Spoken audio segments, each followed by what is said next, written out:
Hello students, welcome once again to your own channel Mindcom Mindful Commerce. Today in this video we are going to understand the certain basic terms which is very important for the ICSC and CBSE students of class 11th and 12th.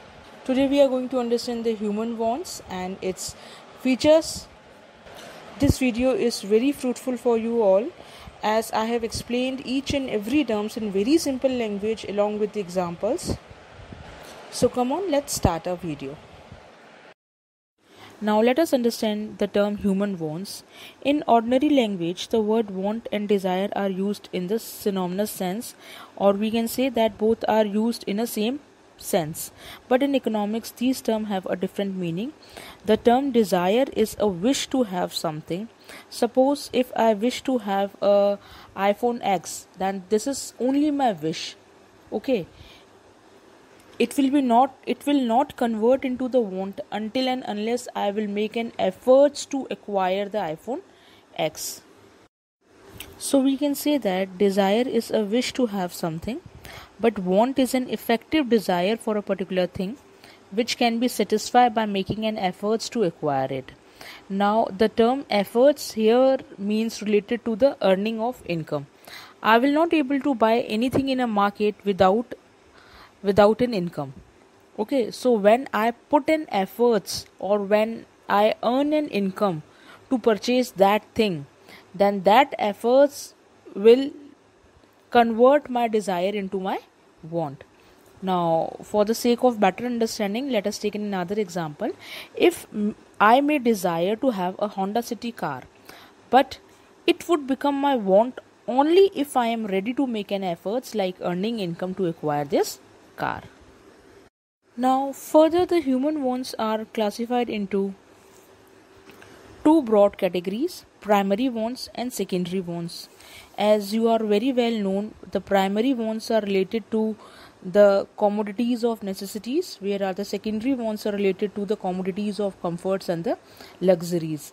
Every man first satisfy his primary wants and he will move towards a secondary want only when his primary wants are fully satisfied. Now the term primary wants refers to the want for those goods which are necessary for very existence of human life and for the maintenance of the normal efficiency. Examples of primary wants are food, clothing and shelter, as these are the things of essential and these goods are necessary to maintain the normal efficiency of the individual.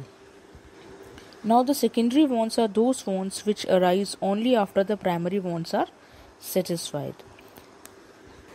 And the secondary want is further divided into two categories: want for comforts and want for luxuries.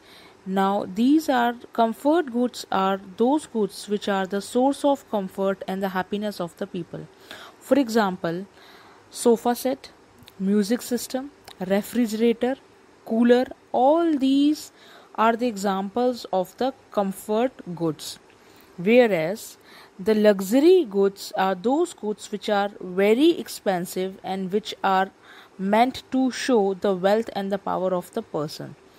Here you have to note one point, that whenever primary wants are fully satisfied, then whatever little amount of money is left, with this little amount of money the people are only able to fulfill their comfort needs, or they are able to purchase the goods of comfort. But when the want for these comfort goods are satisfied, then only the people will move toward the want for the luxury goods.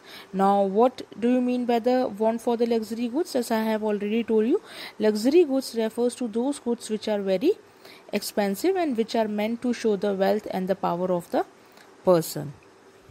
As these goods are very high price, but the benefit derived from these goods are not very high when we are comparing it with the price, but the people will buy these high price goods so to add the prestige, or to make a status symbol in a society. Now example of these type of goods are costly houses, expensive jewelries, expensive cars, air conditions are the examples of the luxury goods. Now let us understand the certain features of the human want. The first feature is wants are unlimited.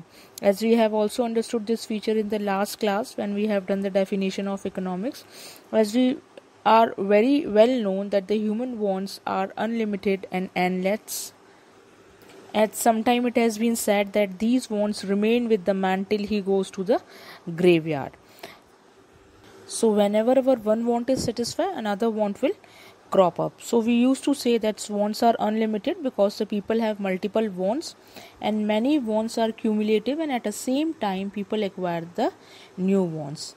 Second feature is want are complementary. Now before understanding this feature we must know about the complementary goods. Now complementary goods are those goods which can be used together, like car and petrol, which can be used together. Suppose if I demand a car in a market, then I also need a petrol.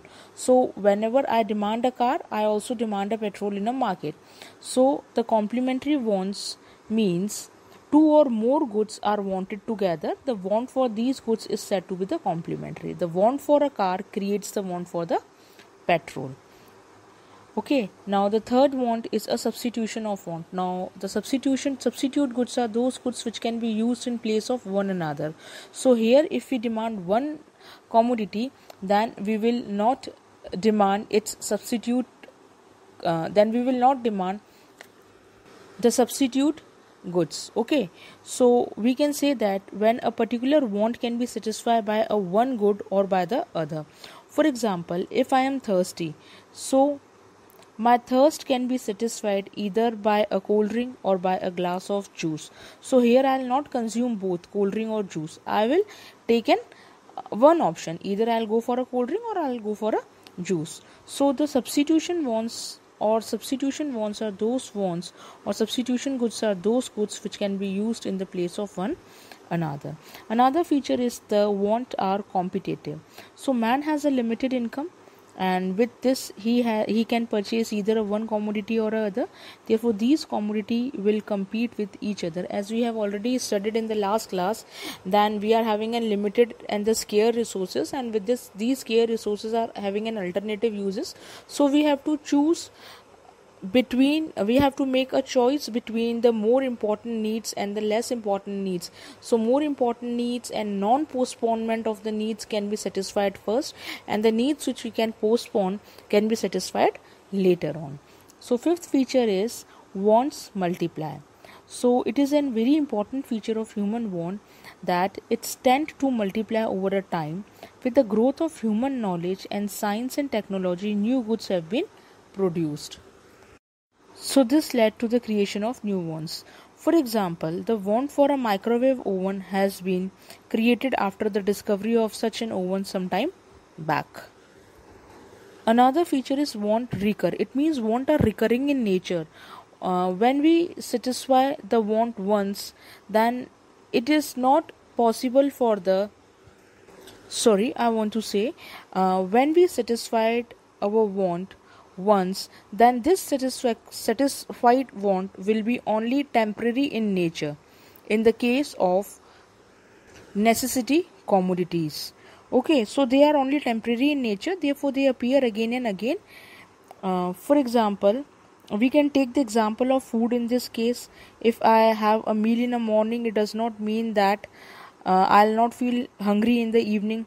So this is such want which will appear again and again, and once it is satisfied, then it is temporary in nature.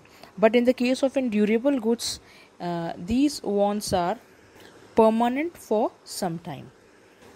Another feature is a single want can be satisfied. Although all the wants taken together cannot be satisfied, yet it may be possible to satisfy a single want or a few wants. Why this is so? Because the resources to satisfy these wants are insufficient or are very limited. So some wants can be postponed. So I have already told you that the want which are not very important, those wants can be postponed while the other cannot be. For example, the want for a TV or a car can be postponed in the case if we don't have enough money to purchase these goods. Another feature is want differ in their urgency. Another important feature of human want is that they differ in their urgency or intensity. Some wants are more urgent while others are less. If you can merge 8 and 9 point, you can do it. So because these points are similar to each other. And the last feature is wants remain ahead of the availability of goods and services. Students, I hope you understood the lecture. And for more videos, kindly subscribe my channel and don't forget to press the bell icon. Bell icon will give you the notification of all my upcoming videos. So every day I will upload one video on any topic which will be very important for the 9th and 10th class of ICSE board, as well as the 11th and 12th class of CBSE board, ISC board, NCERT, state boards, and for graduation level students. So my videos are fruitful for all the students. So kindly subscribe my channel and share with your friends. Thank you so much.